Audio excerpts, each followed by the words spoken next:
You're listening to the My Simplified Life podcast, and this is episode number 193. Welcome to the My Simplified Life podcast, a place where you will learn that your past and even your present don't define your future. Regardless of what stage of life you're in, I want you to feel inspired and encouraged to pursue your dreams, simplify your life, and start taking action today. I'm your host, Michelle Glogovac, and I'm excited to share my stories and life lessons with you while taking you on my own journey. This is My Simplified Life. Hey friends, welcome back to another episode. I'm your host, Michelle Glogovac. Do you ever wonder, and I bet you don't because I did not, when you're watching your favorite TV shows, what it takes and goes into writing the script for your favorite sitcoms? Well, lucky for you, today we get an inside look because my guest is Patty Lin. She was a screenwriter for some really big shows like Freaks and Geeks, Breaking Bad, and you know that one show, Friends? Yeah, she worked on that too. She has written a memoir all about her experience in the television industry, and it's kind of cringeworthy, to be honest, because she was treated poorly, and that's an understatement. But Patty's writing is so utterly phenomenal. I could not put her book down, and I know that you are going to want to pick it up and read it for yourself. It is called End Credits, and it is out today with Zibby Books. And I am so excited to share with you my conversation with Patty because we laughed, we got deep into it, and she's giving us a behind-the-scenes look at what being a screenwriter is all about. Hi, Patty. Hi, Michelle. I'm so excited to talk to you and Me too. see you again. It's been a good amount of months, right? We saw each other in February, and it's now August. The book comes out next month. So before we dive in, can you take a moment to introduce yourself to everyone? Sure. My name is Patty Lin, and I'm a writer. I live in Los Angeles. I used to write for television for about 10 years, and then I quit to save my sanity. And then I wrote a book about it. And that book is called End Credits: How I Broke Up with Hollywood. And by the time this airs, it will be your pub date. So congratulations and happy pub day. Thank you so much. How exciting. It's your first book, right? I mean, you've written TV shows, like big ones that we can talk about, but I think there's something different about it being a book and something you can hold, and it's got your name all over it. What is that like, the difference? Yeah, it is really different. I mean, there were times when I had TV shows air where I was very proud of the final product, and there was a great sense of accomplishment. But a lot of times that wasn't the case. It was either something that had my name on it, but I didn't really feel any connection to it because it was just like rewritten so many times or just didn't come out the way that I'd hoped. But with this book, it's different because there's so much more. As an author, I had so much more creative control over the product. I mean, it's still a collaboration. You still work with editors and you get feedback, and it's not like you're writing in a vacuum. But I just felt that throughout the whole process, there was just a much greater sort of respect for my words, and I just feel like this book is just more. It's more me than probably anything I've ever written, which also can be scary, right? Because it's a memoir about my life, so so it's really just kind of all out there. Were there any like aha moments? Because I know for me, I'm one of those people where in the moment my mouth like shuts down, and then an hour or two later I'm like, crap, I should have said this as my rebuttal, because there were moments in the book that where they confused you with like someone else's assistant because you were Right. not a white woman. Like, was it weird looking back at those things, versus being in the moment and, oh, I wish I would have said this versus, oh, wow, I can't believe this happened to me so many times, throughout my career. Michelle, that is the story of my life, of coming up with the perfect rebuttal like 3 hours later or like 3 days later. I mean, it's just how it is, right?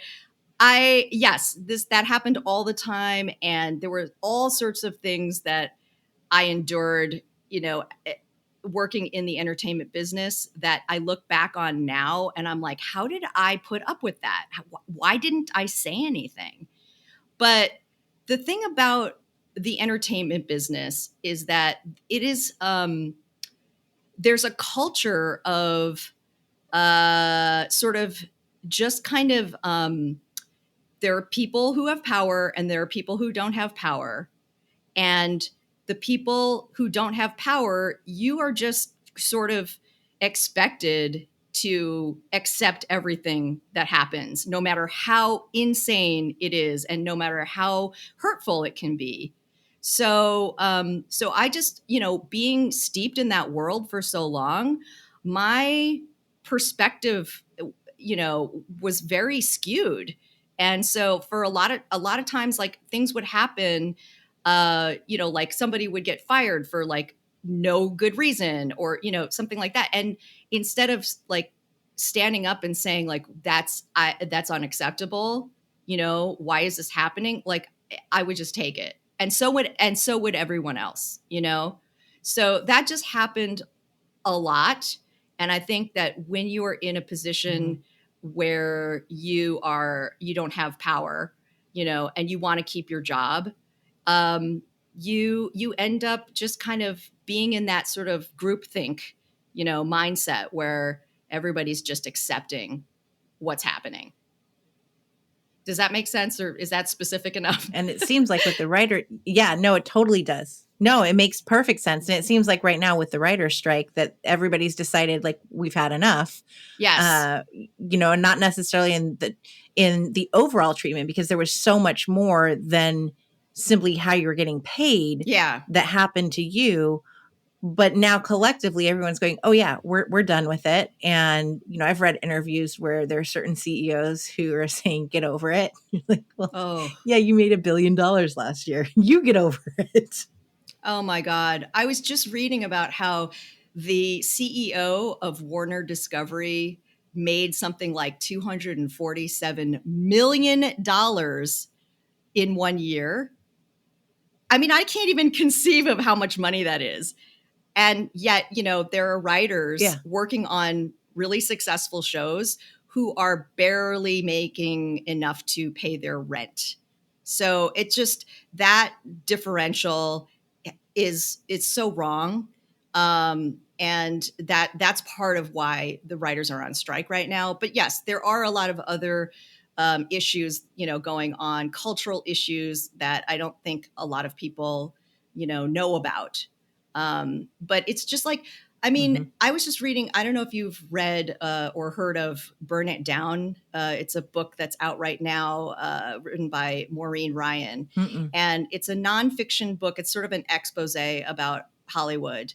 And I was just reading, I mean, it's like every page that I'm reading of this book, I'm like, yep, I've been there. I've seen that. I know what you're talking about, And one of the things that she says in the book is that, anything like when people are being mistreated in the entertainment business, anything short of physical, like sexual assault or physical abuse, like your boss threw an object at you, anything short of that, you're expected to just accept it and suck it up. Oh, it's not that bad. It's not as bad as Harvey Weinstein. You know what I mean? Like, that's sort of the mindset. And it's just so wrong, because there are so many other kinds of mistreatment that can happen that maybe aren't at that sort of level of abuse, but are still extremely damaging and unfair. Why do you think there's such a discrepancy? If you're looking at the corporate world and, you're going to an office job, the kind of stuff, it's not going to be tolerated in most cases. In some, yes, it's still there. But why is it still so prevalent in Hollywood? I mean, I don't know. I mean, all I can say is that it's a business that I think people have a lot of fantasies about. It's just one of those things. From the outside it looks really glamorous, and it's very, very exclusive. It's very hard to break into it. So when you actually do manage to get your foot in the door, and start working as a TV writer or whatever, whatever it is, an actor, there's a sense of, I worked so hard to get here. I'm so lucky. Um, that it's hard to walk away from it. And it makes people much more susceptible to just kind of accepting mistreatment, because it's a career that is so kind of coveted. Which brings us to how you got started into it, because I mean, I was so ingrained in your book. It was camping with me, and I had to bring multiple chargers. And then it died, and I had to bring the solar charger out because I needed to know what happened at the end. And my husband was like, "Are you on a deadline to read the book? Like, what's going on here?" I'm like, "No, I just have to know the end." Like, I love that. I I could love not that. wait. I love hearing that. Yeah, there's no better compliment than hearing somebody couldn't put your book down. Yeah, I devoured it, and it was all on the one camping trip, multiple chargers. Yeah, I was ready to get in the car and just leave it on until the iPad recharged. So, Oh, thank you. but share your story of how you got started into it. I love the whole Letterman, story. Hmm. Share it with everybody. Just, we don't want to give away the book because I want everybody to go buy it, but I love the story of how you got in. Yeah, well, I didn't have any idea of how to get into show business. I grew up in the Midwest. My parents were Taiwanese immigrants. They did not, nobody in our family had like a job that was, creative or like in the arts at all. I didn't even really know that normal people could like work in entertainment until I me and my friend, we went to get tickets to the Letterman show because we were really big fans of the show. And so we went to New York, we went to NBC, and we were trying to get tickets to the show. And I started talking to an NBC page. And I ended up dating him for 10 years. That's a whole other story. That's also in the book. Um, Read the but book and you'll yeah, find out. yeah, yeah. But he was really the first person that I realized, oh, okay, that normal people can get into this business. He also had no Hollywood connections or any of that. And I asked him, like, how do you get like an internship at the Letterman show? Because I knew that they hired college interns. And he just said, like, write a letter to the producer and they'll bring you in for an interview. And I'm like, really? That's it? And he's like, yeah. And so that's what I did. And I got the job. It was an unpaid internship, but I was thrilled to be there. Um, and to be working on this show that I loved and that I had idolized. And so that was my first job in the TV business. And then I went on after that to, after I graduated from college, I worked there like as a full-time employee, as in the accounting department, and then eventually started writing scripts on the side and got an agent and moved to LA to pursue that. And then you wrote for some big shows. You can name drop them. Why don't you name drop them? less embarrassing. Oh, well, let's see. There was Freaks and Geeks. There was Breaking Bad. There's Friends. I'm sure that the listeners have heard of at least one of them because even my children, 7 and 8, have heard of them. Yeah. Yeah. They're watching the I mean, adult that's huge. comedy. And you were in one of the Friends episode. Oh yeah. Yeah. That's true. Yeah. I was I love an extra. Yeah. I loved the part that you wrote about how David Schwimmer knew your name, spoke to you using your name, and you were like, that's amazing, because in this industry, like, people don't use your name or they don't acknowledge you in that way or aren't polite. And I feel like that's not even just in the industry specific, that's like in life in general. So that, to me, that put Schwimmer up a level in my mind, because he did speak to you in such a nice way, versus that other person you referenced earlier who would use a different elevator than the rest of the staff, or, flew on a different plane than the staff. I was like, really? Yeah. I mean, the fact that I was so excited that David Schwimmer knew my name is indicative of just kind of how things work in that business, just that people are so excited about celebrities just being like regular people, it's like I because I have to say, like, most people that I worked with knew my name and they would use my name, but like when it comes to like a big star like David Schwimmer, you're like, oh my god, like he's the Friends actors like generally didn't know our names, or if they did, they would never talk to us, and call us by our names. But Schwimmer did. And so I always remembered that. I always remembered that he, was professional, and and I appreciated that. And I think a lot who haven't met celebrities, I met a lot in my previous career and was always surprised at, the interaction you'd have with them, where one would be a big actor, but is so shy behind the scenes and doesn't really make eye contact. And it's not because he was rude. That was just his actual personality that you would not know, because that's not the actor, that they're the characters he plays, in his movies, but they are everyday regular people. And some have an ego that's more inflated than others, who were like, yeah, here's my bag, take it, that's your job. Versus others who are like, no, no, no, I will handle my bags. You go talk to my wife. I've had both, instances happen. And so it's definitely, you remember those as everyday people, of what those interactions were like, and who is kind and a nice, decent human being, and who just sucks. I loved Mm-hmm. reading about how Judd Apatow was a kind and, generous person, thought of you even later on after Mm-hmm. you were done, on the project that you were. Mm-hmm. You obviously made an impression. You're very talented. That you can tell that from the reading your book, and obviously the Thank shows you. that you were on. And yet I also feel like that talent, it's not that it wasn't recognized, but there were certain people that you worked with that they wanted to be recognized more so than allowing you, who had the talent, to be recognized, because then, it puts you on a higher pedestal. Mm.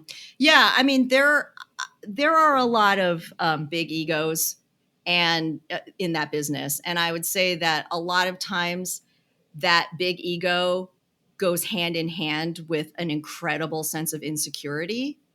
And so a lot of folks with the power, they're just so busy trying to protect that power, and those are the ones who aren't as generous. Somebody like Judd Apatow, he doesn't have he was very generous, from the very beginning, and really celebrated everyone's creativity and everyone's talent. And he knew, instinctually knew that if he nurtured that talent, that it was going to make for a better show. So yeah, I mean, I was very lucky to have worked with him.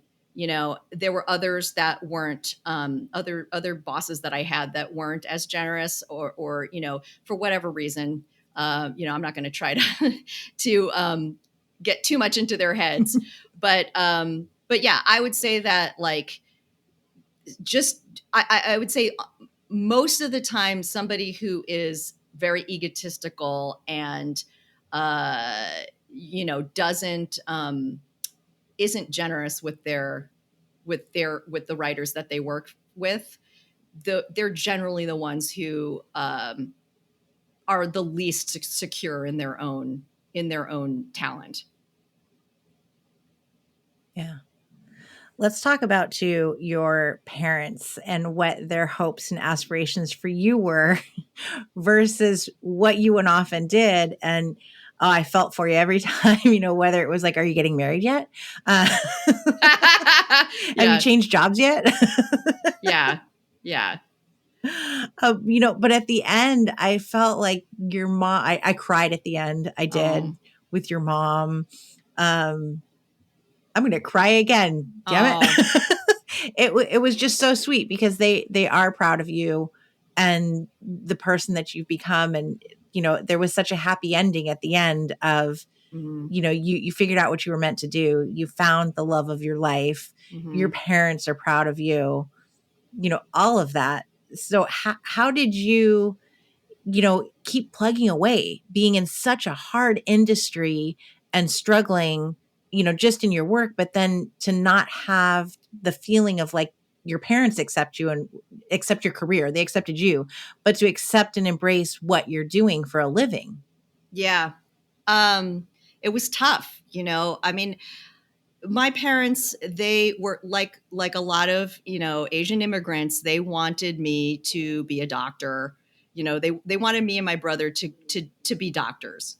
And that was they were very quickly disabused of that notion when neither of us was inclined to neither of us was good at science or math. I mean, we just weren't. And I from the very beginning, I was always very creative, and I liked to draw, and I liked to paint, and I liked to do creative writing, and I would be in plays, and I would sing, and all of these things were you know they were fine as like sort of hobbies as a child, but then when it came time to pursue a career, I just knew that they weren't going to accept me, like saying, hey, I'm going to go be a painter now.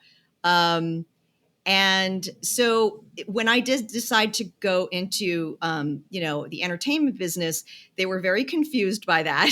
They didn't understand that this was like a viable career that normal people could do.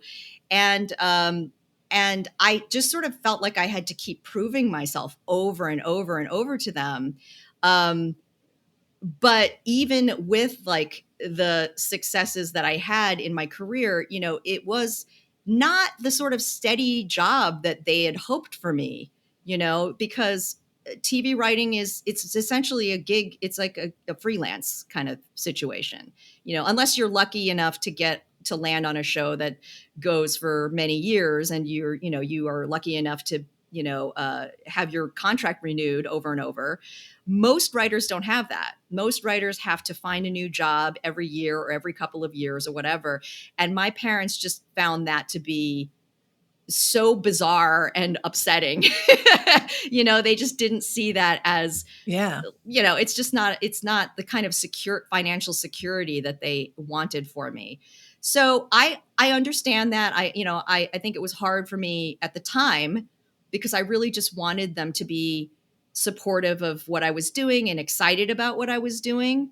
So it was very hard for me to accept, but I knew deep down that they loved me and that they just wanted me to be happy. It's just that for them, happiness was very much equated with financial security, and they just didn't see that in my career, And to be honest, like Mhm. through much of my career, I wasn't happy, because I was finding out that TV writing wasn't what I had hoped it would be, and I was overworked and I was burnt out and I was, went through a lot of bad experiences. And so I think they could, even though I didn't share all of those details with them, I think they could tell that it wasn't making me happy. So, So yeah, I mean, it was a long road with them. Like I did a lot of therapy. I think that was probably the biggest thing that helped in my relationship with them was that I went to therapy and I started really working on the issues that I had with, being so desperate for their approval, and trying to get that Mhm. approval by achieving a lot of things. That just wasn't working for me. And it wasn't until I really learned. I mean, it's going to sound cheesy, but it wasn't until I learned how to like myself and to accept myself without all of the external achievements and accolades and all that. That's when my relationship with my parents started to change, and we got to a place where I really felt like they accepted me and loved me for who I was, regardless of any sort of professional success that I had. You mentioned earlier how once you get in to, Hollywood, to being a writer, that it's very hard to get out because you feel like you've worked so hard to get there. And I think that when it comes to any career, making that move, that switch, it's also hard.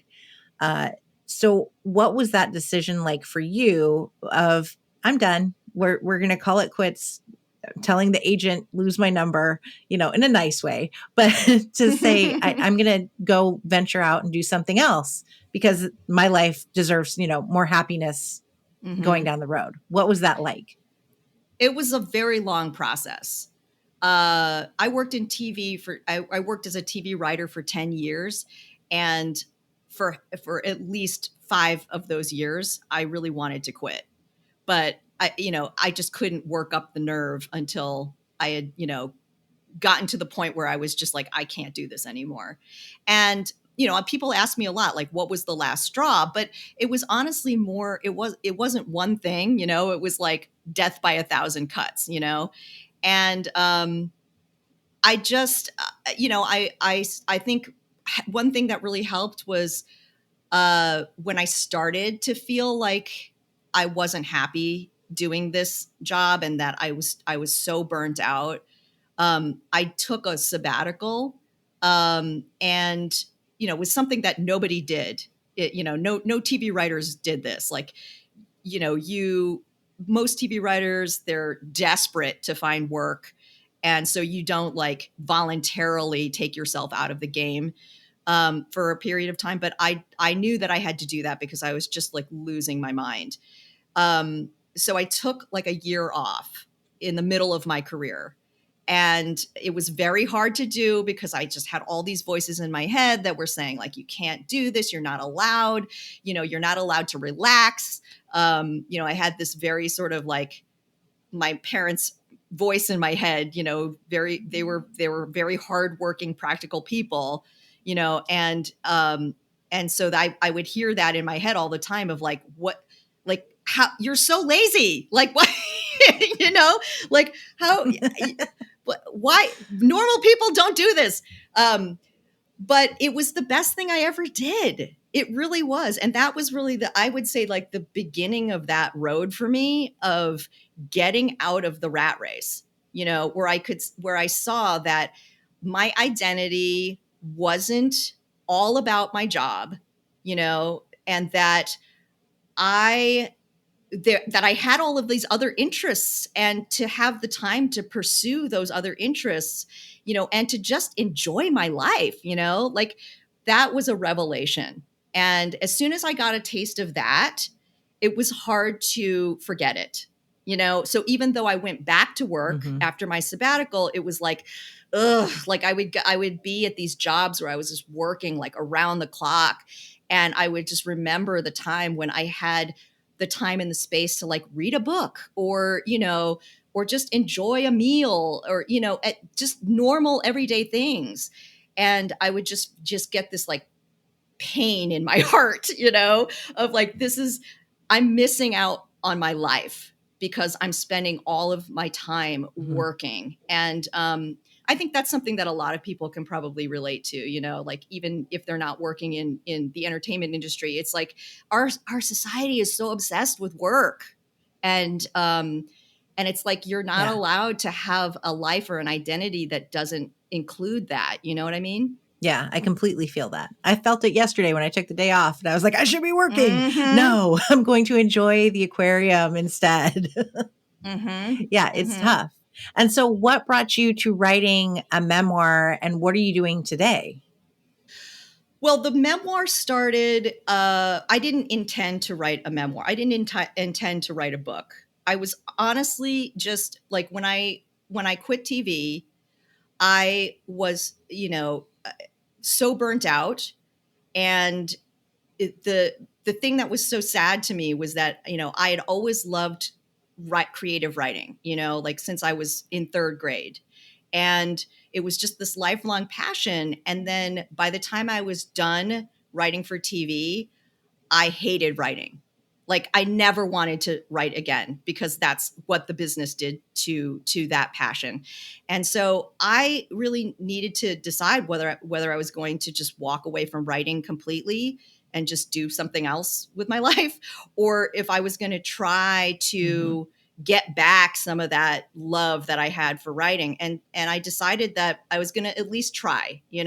So I just started writing about my experiences in the TV business because it was the thing that was kind of most on my mind at the time. And it was a way of my just kind of therapeutically processing all the stuff that I had been through.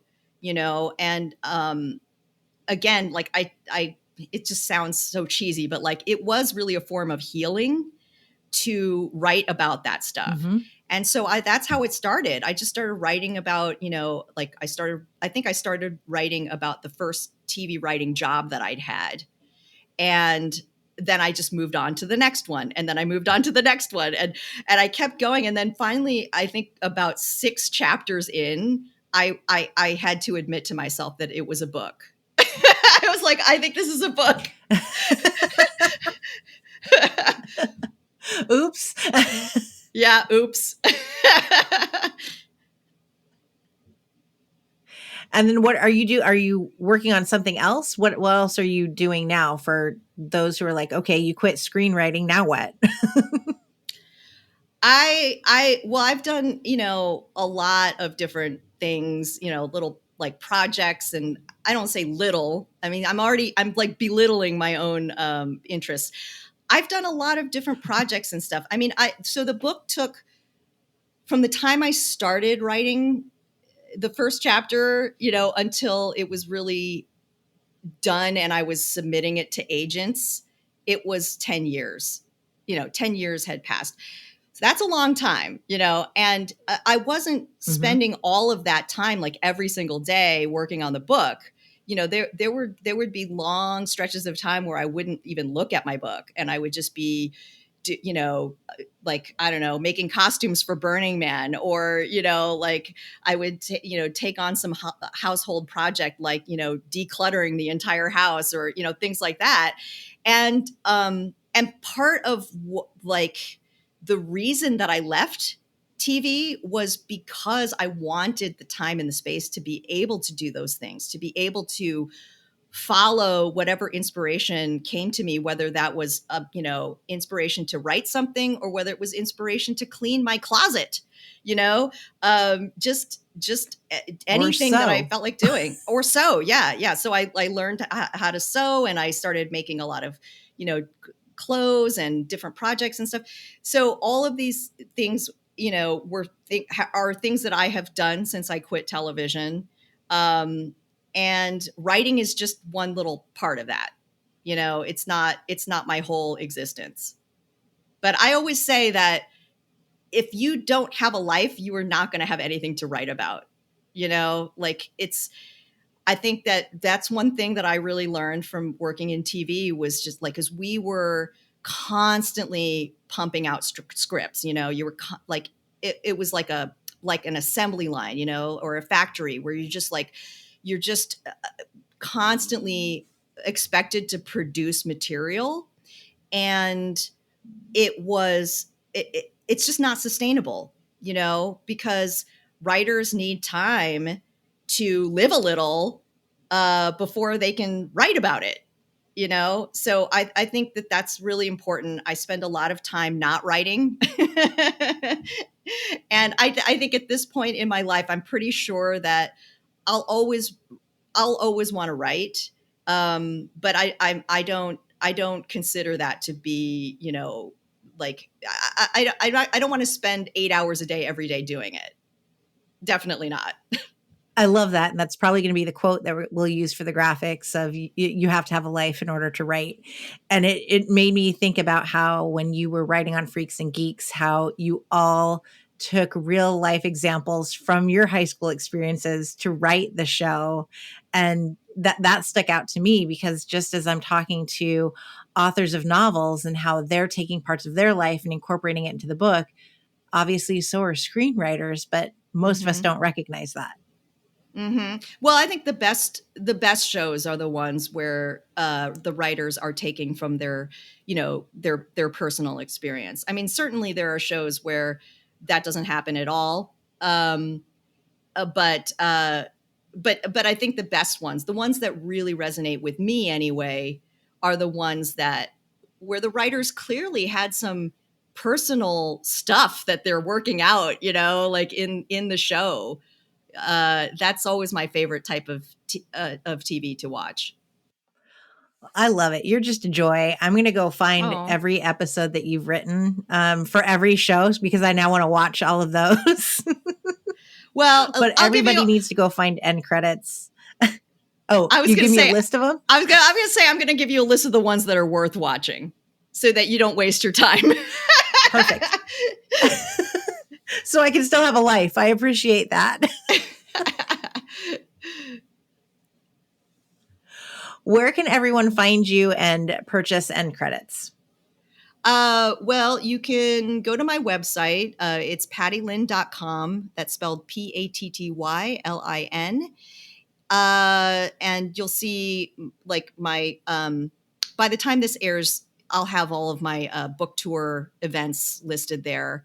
You can pre-order the book. Well, I mean, this is going to air, I guess, on Pub Day. So at that point, the book will be in stores, anywhere books are sold. Yes. And you can follow me on Instagram at virtual Patty Lin.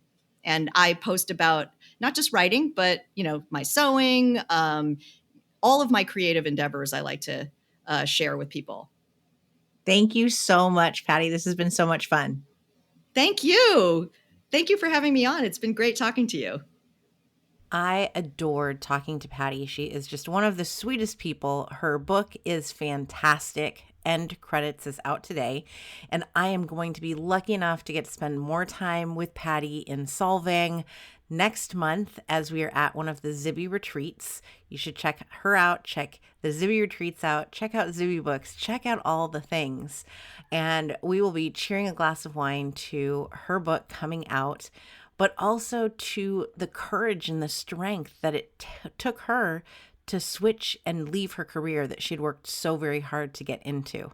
I know this is something that is on a lot of people's minds because it was on mine as well. I struggled through leaving a career of 20 years, and yet now that I've done it, I can't imagine looking back and not doing it. So I encourage you to really take the reins. You're in control of what you want your life and your career to look like. And yes, it's scary and it gives you all of those knots in your stomach, but do it. Make the change that you want that's going to make you happy, that's going to allow you to enjoy life, because that is what is so important.